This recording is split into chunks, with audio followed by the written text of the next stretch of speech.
हमारे समाज में अक्सर देखा गया है, जो व्यक्ति थोड़ा रसूखदार होता है, जिस पैसे वाला, बल से और धन से ताकतवर होता है, उसके लिए दो तरह की सोच वाले लोग होते हैं। एक तरह की सोच वाले लोग ये कहते हैं कि ये पैसे वाला है, ताकतवर है, इसके सामने झुक के रहो, झेप के रहो, इसकी सुनो, इसके सवालों का जवाब दे दो, ये जो कहता है कर दो। एक तरह की सोच वाले लोग कहते हैं कि हम इसकी क्यों सुने, क्यों झेपे और क्यों झुके इसके सामने, जरूरी नहीं है इसके हर सवाल का जवाब इसके मुताबिक दिया जाए। कौन से हमारे बच्चे पाल रहा है, कौन से हमारा परिवार चला रहा है। इसी दूसरी लाइन को, इसी दूसरी सोच को सच किया है हमारे विदेश मंत्री एस जयशंकर जी ने। नमस्कार हिंदुस्तान, स्वागत है आपका मेरे चैनल नंदिनी जो है मैं नंदिनी। कैसे हैं आप लोग? मुझे उम्मीद है बहुत अच्छे होंगे और अच्छे ही रहना। कोरोना नियंत्रण का पालन अब भी करना है, क्योंकि कोरोना केसेस फिर से थोड़ा बढ़ते हुए दिखाई दे रहे हैं, इसलिए सावधान रहना ज़्यादा ज़रूरी है।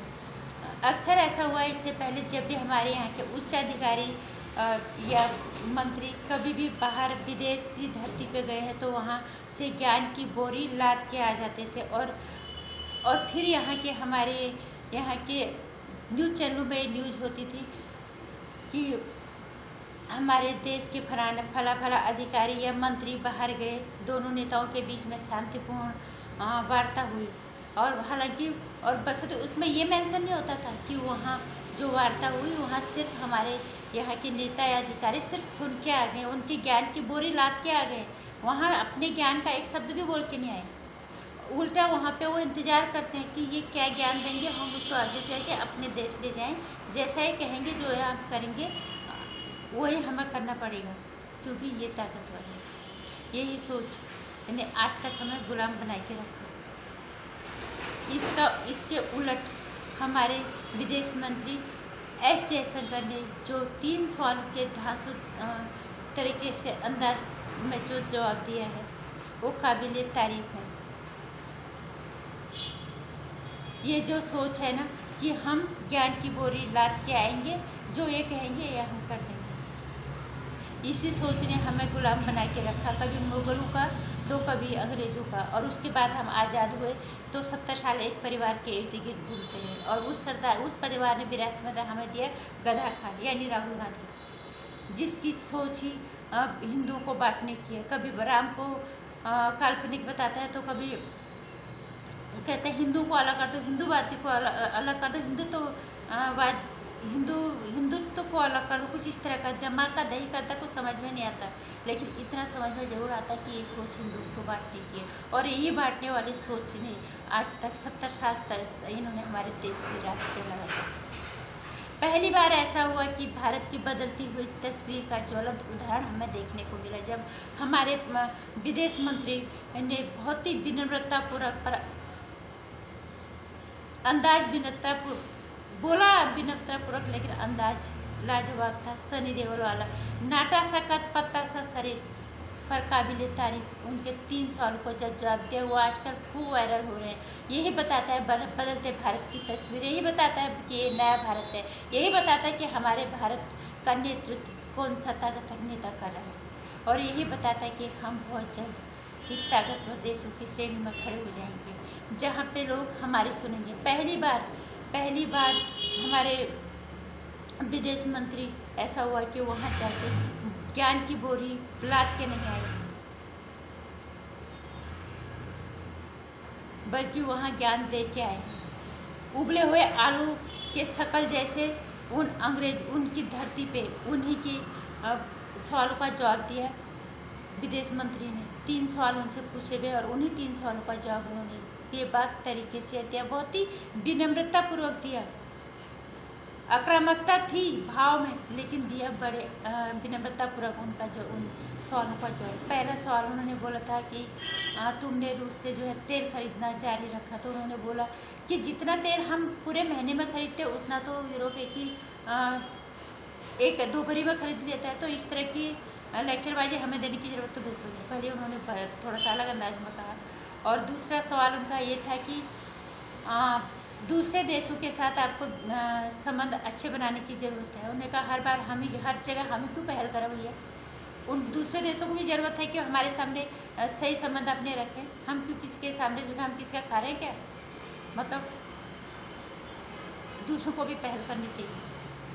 हम हर बार वो नहीं कहेंगे जो तुम कहोगे, हम वही नहीं सुनेंगे कि तुम अपने आप को ताकतवर देश कहोगे कि कहोगे और तुम सुनो, तुम बोल दोगे, हम उसको गठरी बात के ले जाएंगे, फिर उस पर चलेंगे। ये अब नहीं चलेगा।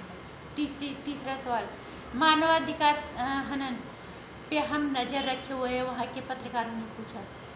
अमेरिका उन्होंने कि हम मानवाधिकार हनन पे भारत के हम नज़र रखे हुए हैं, तो हमारे विदेश मंत्री जी का फिर उन्होंने विनम्रतापूर्वक जवाब दिया कि हम भी अमेरिका के मानवाधिकार हनन पे नज़र रखे हुए हैं और ज़रूरत आने पे हम समूचा उत्तर इसका जरूर देंगे सही समय आने।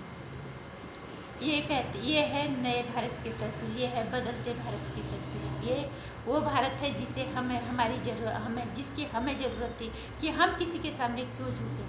हमारा भारत युगों से ऐसा था। और अभी कुछ दिन पहले कंगना रनावत ने एक बयान दिया था कि हम 2014 के बाद आज़ाद हुए। उनके शब्द गलत थे लेकिन भाव उनका गलत नहीं था। उनका कहने का मतलब ये था, जो मानसिक गुलामी हमें विरासत में दे दी गई कि तुम्हें मानसिक अंग्रेज तो चढ़े गए लेकिन तुम्हें मानसिक तौर से जो है आज़ादी नहीं मिली। मानसिक तुम गुलाम अब भी हो, अपनी सोच, तुम्हारी सोच किसी और की गुलाम है। उन्होंने शब्द गलत इस्तेमाल किए लेकिन उनके भाव गलत नहीं थे। आज हमारे देश का हर बंदा, हर व्यक्ति, हर नेता ये बोलने की हिम्मत रख पाता है कि हमारे भी अपनी सोच है जो हम दूसरों के सामने रख सकते हैं। हम किसी की क्यों सुने?